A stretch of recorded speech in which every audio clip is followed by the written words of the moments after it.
आप सबका स्वागत है हमारे चैनल गॉड ऑफ केमिस्ट्री में और मैं सुमित कुमार आपका स्वागत करता हूं यहाँ पे। बेटा हमारा चैप्टर चल रहा था इलेक्ट्रोकेमिस्ट्री और इलेक्ट्रोकेमिस्ट्री में बेटा हमारे टॉपिक्स हो चुके थे, बहुत सारे टॉपिक्स हो चुके थे। पिछली क्लास में हमने इलेक्ट्रोलाइटिक सेल पढ़ा और इलेक्ट्रोलाइसिस के बारे में भी देखा।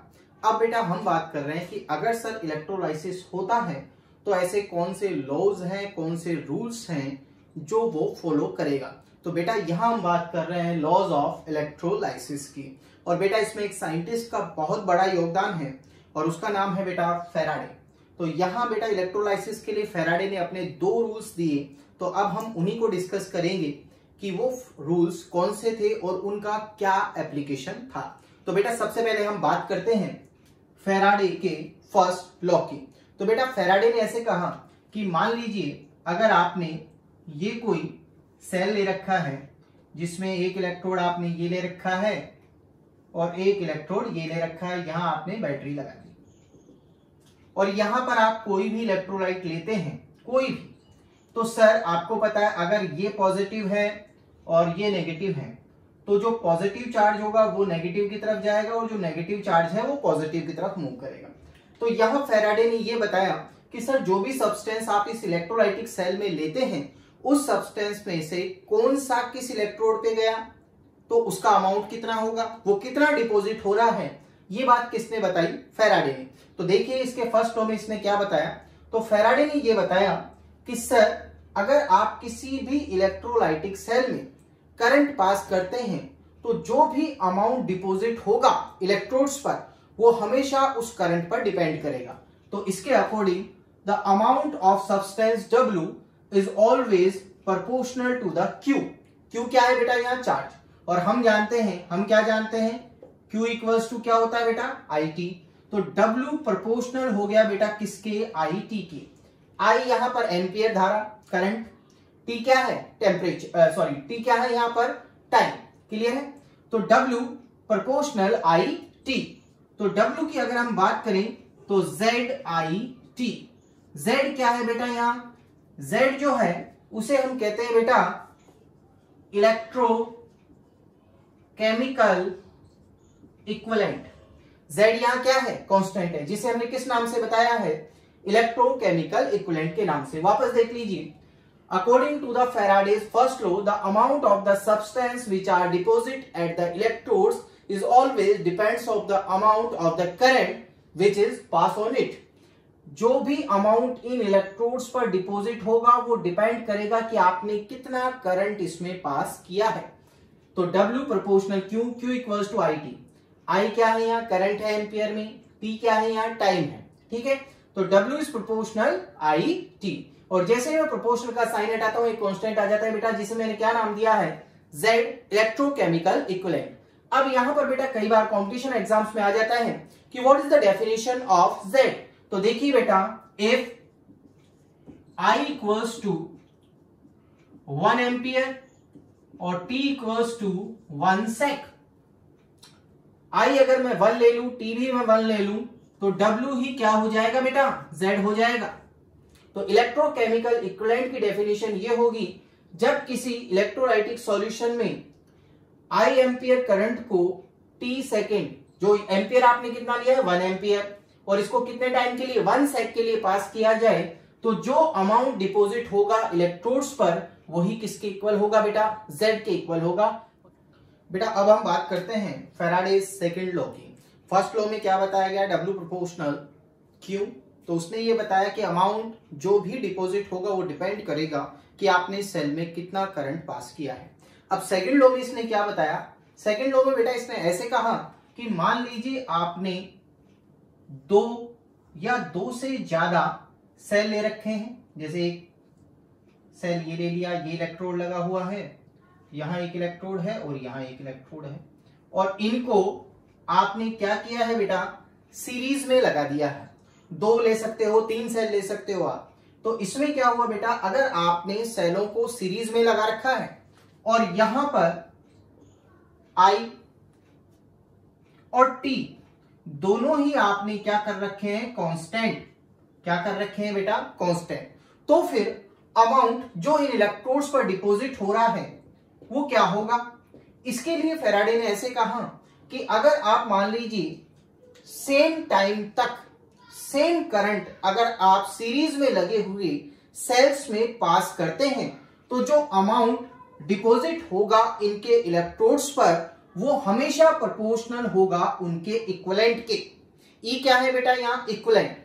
तो अगर मैं बात करूं सर, मान लीजिए इस सेल की अगर अपन बात करें, यहाँ W1 है, इस सेल में अपन बात करते हैं W2 है, तो इसका होगा E1, तो इसका क्या होगा इक्विवेलेंट? E2। तो अगर मैं बोलूं W1 अपॉन W2 तो वो हो जाएगा बेटा E1 अपॉन E2।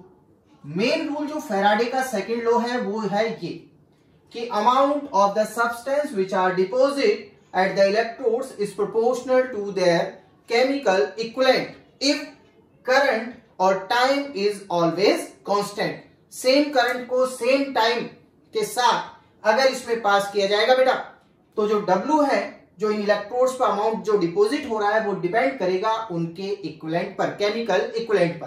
तो बेटा मैं चाहूं तो इसको ऐसे भी लिख सकता हूं W1 upon W2 equals to Z1 IT, क्योंकि I और T क्या है? कांस्टेंट।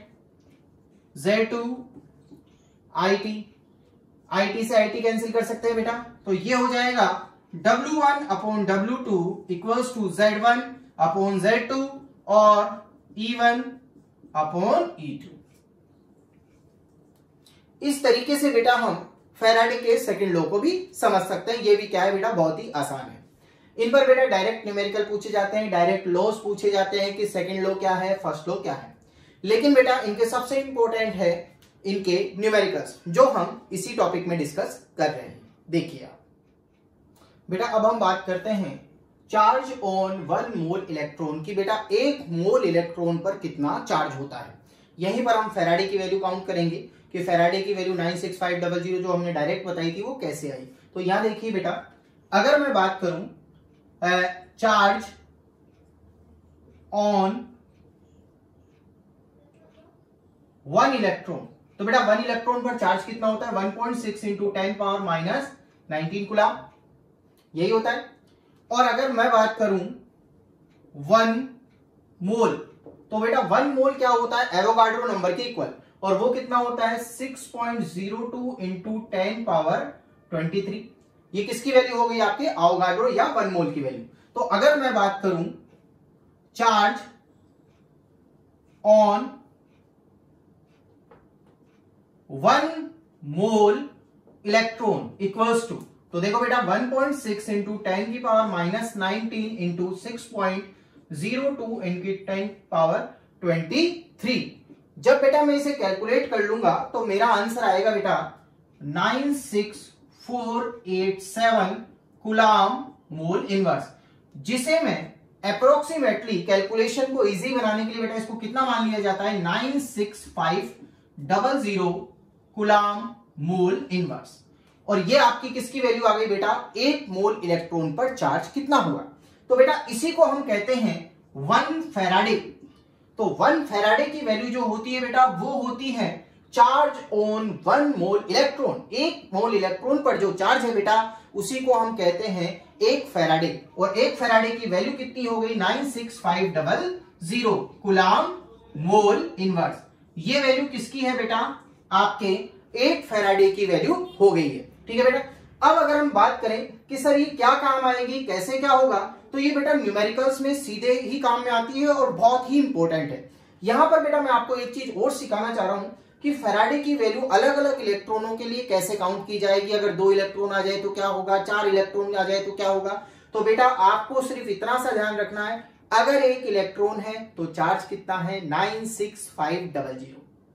1 इलेक्ट्रॉन मतलब 1 फैराडे। जैसे एग्जाम्पल दे अपन बेटा, यहां पर देखिए आप, जैसे मैंने कहा sodium plus accept an electron and goes to sodium solid. Sodium ने बेटा 1 इलेक्ट्रॉन लिया और किस में चला गया? सोडियम सॉलिड में। तो बेटा इलेक्ट्रॉन कितने लिए? 1। तो बेटा इसके लिए फैराडे कितना हो गया? 1 फैराडे, या मैं इसको ऐसे भी बोल सकता हूं 96500। ठीक है बेटा। दूसरा और देखो, सर अगर इसकी जगह मैग्नीशियम होता तो ये कितने इलेक्ट्रॉन एक्सेप्ट करता? 2, और मैग्नीशियम सॉलिड में चला जाता तो बेटा इसके लिए फेराडे की वैल्यू कितनी हो गई 2 फेराडे, यानी 2 × 96500। आप किसी के लिए भी काउंट कर सकते हो बेटा, कोई भी दिया जा सकता है। जैसे मान लीजिए मैं यहां पर एक क्वेश्चन और दे दूं, थर्ड न्यूमेरिकल में बात करूं, sir aluminium +3 accept the 3 electron and goes to aluminium solid. तो बेटा इसमें कितने फेराडे लग रहे हैं 3 फेराडे। तो बेटा इस तरीके से आप फेराडे को किसी के लिए भी काउंट कर सकते हैं। और देखिए बहुत सारे क्वेश्चंस बन सकते हैं। अब जैसे मैं बात करूं, मैं एक इंपॉर्टेंट बता रहा हूं, 4 देखिए आप। जैसे मान लीजिए मैंने आपको कहा, या इसको रफ कर लेते हैं, देखिए एक बार,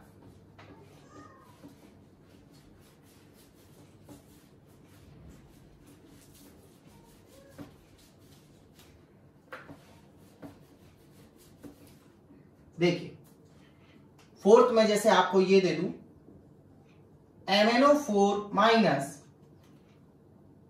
goes to Mn+2। अब वो ऐसे कह रहा है कि इसमें कितने फेराडे लगेंगे या कितने फेराडे इसमें काम आ रहे हैं। तो देखिए बेटा यहां Mn का ऑक्सीडेशन नंबर कितना है +7। अगर आपको ऑक्सीडेशन नंबर काउंट नहीं करना आता है तो मैं यहां बता देता हूं बेटा, जैसे मुझे Mn का काउंट करना है तो इसको x मान लिया। ऑक्सीजन कितने हैं 4, एक ऑक्सीजन पर कितना चार्ज होता है -2, तो 4 पर कितना हो गया -8, ऊपर चार्ज कितना है -1, तो x की वैल्यू कितनी आ गई बेटा +7।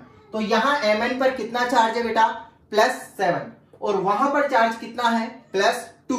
तो बेटा क्या होगा, ये क्या करेगा 5 इलेक्ट्रॉन एक्सेप्ट करेगा।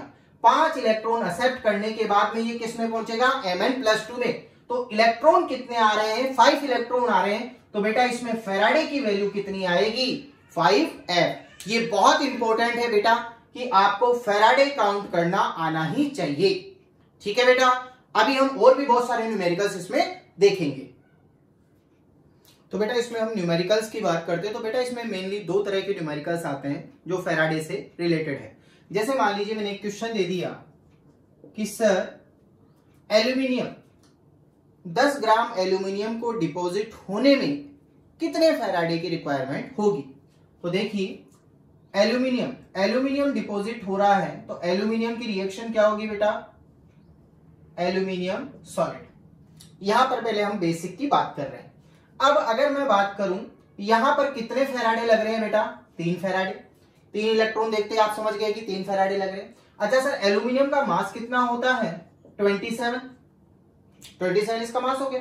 तो अब अगर हम बात करें, देखो इसमें आप बेसिक समझ लो, न्यूमेरिकल बेटा कैसा भी हो, अगर आपको ट्रिक पता है समझ में आ गया है तो आप उसे सॉल्व कर सकते हैं। मैंने अभी यहां क्वेश्चन नहीं लिखा है, मैं आपको ट्रिक बता रहा हूं कि न्यूमेरिकल्स कैसे सॉल्व किए जाते हैं।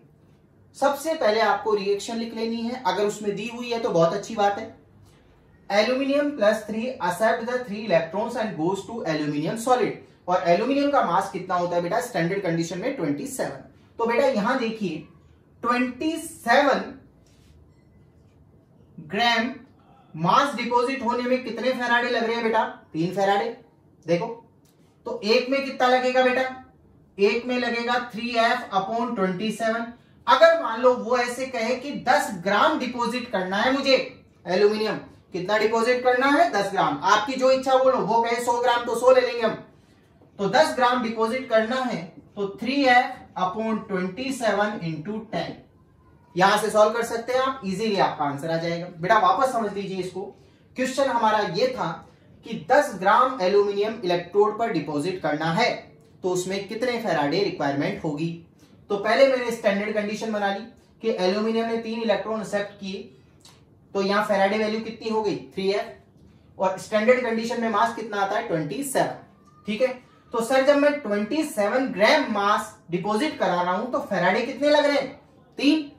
अगर 1 कराऊंगा तो बेटा अपन ने छोटी क्लास में देखा है 1 चाहिए तो इसे डिवाइड कर दिया, और वो कितना करवा रहा है, वो ऐसे कह रहा है सर 10 ग्राम ही डिपॉजिट हो तो फेराडे रिक्वायरमेंट कितनी होगी।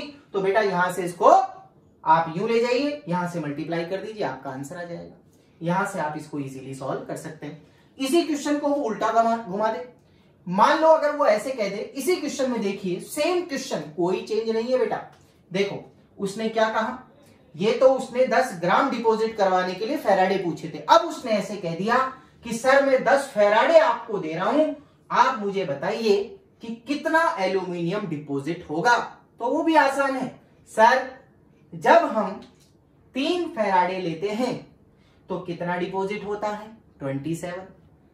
देखिए जब हम 3 फैराडे लेते हैं तो कितना होता है 27। 1 में कितना होगा 27/3f। f की वैल्यू रखनी है बेटा 96500, वो जब आप लास्ट में कैलकुलेट करें तब रखें।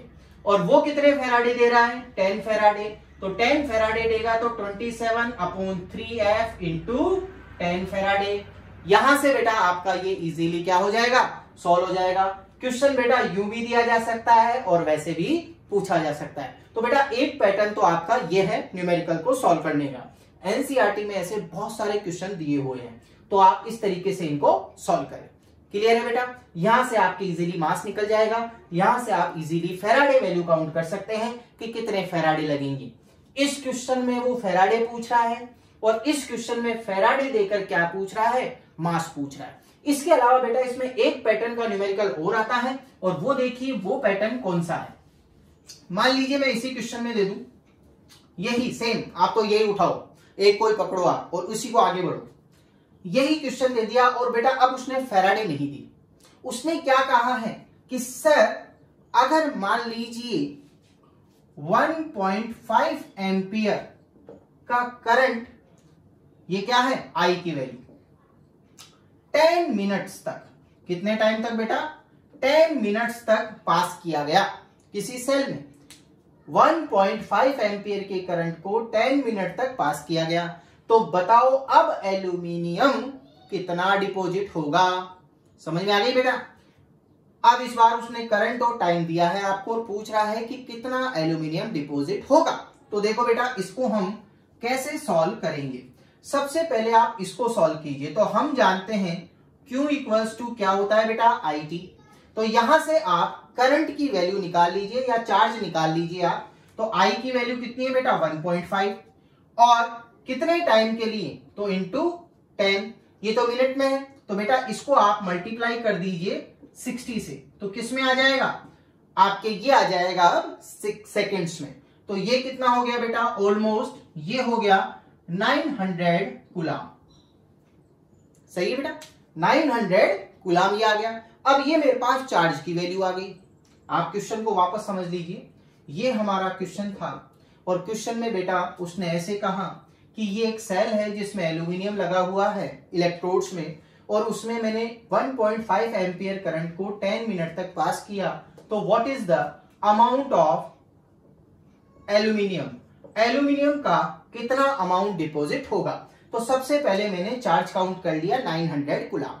तो देखिए बेटा वही स्टैंडर्ड कंडीशन वापस आ रही है।